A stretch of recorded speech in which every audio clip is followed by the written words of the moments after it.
Welcome back to Main Street Living. We missed you on that last break, so thank you for coming back.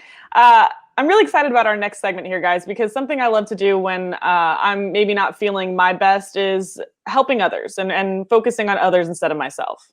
Oh, Danielle, it's so true. I mean, with so many people out of work due to COVID, there are plenty of things to worry about. However, in San Diego, some folks are working to make sure that food is not a concern for those in need. Joining us now from the Jacobs Cushman San Diego Food Bank is President and CEO James Floros. Thank you so much for joining us today on Main Street Living. Good to see you. Thanks very much. Appreciate it. And we're all talking about that mustache too. We think that's a big hit, so you definitely got it going on over there. My friend's coming to the stash, so you're inner circle now. Right. We love that. And you're doing so much good work for the community. And I know normally you're busy around the holidays with food drives, but this year obviously is very different. Tell us about the need that's going on right now. Well, our motto is, you cannot make this stuff up. Being a local organization, it's kind of in our DNA to be adaptive and be able to pivot and adapt and overcome. And we did that. We went from feeding 350,000 people a month to nearly 600,000 people almost overnight. Prior to COVID, we estimated about 1 in 7 people. That's about 450,000 people in San Diego County were termed food insecure. That number is easily doubled. It could be as high as 1 million people in San Diego County now are food insecure. We're working hard every day just to make sure they can put food on the table. Oh my gosh. I mean, those numbers are staggering, and so much food that you guys are having to prepare. Is that tough for you guys to do? Do you have the staff to do it? I was asked to be the keynote speaker at a school of business for Alliant University about leading an organization through crisis. And the title of my speech was Build a Ship to Weather the Storm. So, we had built an organization based on excellence. It's kind of what you're supposed to do. Relationships with donors, relationship with the media, elected officials, Hallmark programs, financials, all that. And so I was about 4 weeks into this. I'm like, we're doing really well. And it was kind of seamless. Had to get a lot more food out, but we had a lot of people and we had all those relationships with people that came to us, and we're raising just a crazy amount of money, but we're also spending a crazy amount of money. And a good example of that is prior to COVID, in a typical year, we would spend about $1 million in food purchases. By the end of this month, we'll hit $8 million in food purchases.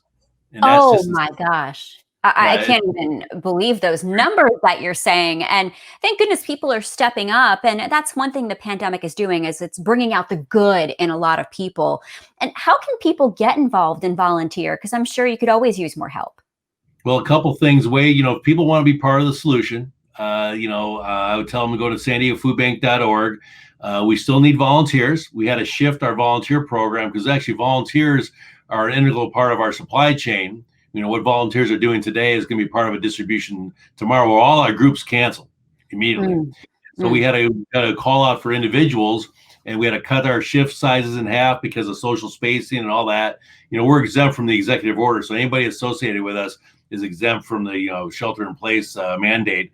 So they can go on san diegofoodbank.org and sign up to volunteer. Most of the shifts will probably look like they're full. Check back because we get cancellations and no-shows. And then, of course, I hate to say it, but the money reigns supreme, and we're raising a lot of money because we're spending a lot of money. So if people want to make a financial contribution, there's lots of ways on the website they can do that. But we can take $1 and leverage that into 5 meals. And our everybody all band together, stay calm, we'll weather the storm. And if everybody donates $1, that adds up very quickly. What types of food items are needed most? And can people organize their own virtual food drives too? Well, a couple things, and that's a great question, and thank you for that. So one, this food we're buying in the wholesale food market, you would think $1 million goes pretty far. It really doesn't. Right. You may get 600,000 pounds. I'm doing 5.5 million pounds a month. So our food drives kind of died down. So we got our big holiday food drive coming up November and December. So we really need people to donate food because, if we can raise 1 million or 2 million pounds of food, that'll really help us reduce some of our costs. As far as people want to know what to donate, any non-perishable item is great. but people make fun of me because I'm obsessed with peanut butter. It's a good food. When people are lower income, have less means, protein tends to be out of reach because protein is more expensive. Good point. So any protein item is great, but peanut butter, high in protein, kids like it, too expensive for us to buy. So, I mean, we even have groups do peanut butter drives. So, give me some peanut butter. And then the easy way, the virtual food drive you mentioned, you can actually go online and you can buy food on our behalf. So every little bit helps. Everybody can make a difference. All right, James, thank you so much. Good advice there. And you can do that not just in San Diego, but of course, all over the country. Food banks are having food drives as well. We really appreciate it. Thanks very much. All right, guys, a lot more ahead on Main Street Living. What do we have coming up next? Coming up, an app that'll help you run. Quincy, I think you're on mute, but stay with us. We'll talk about it.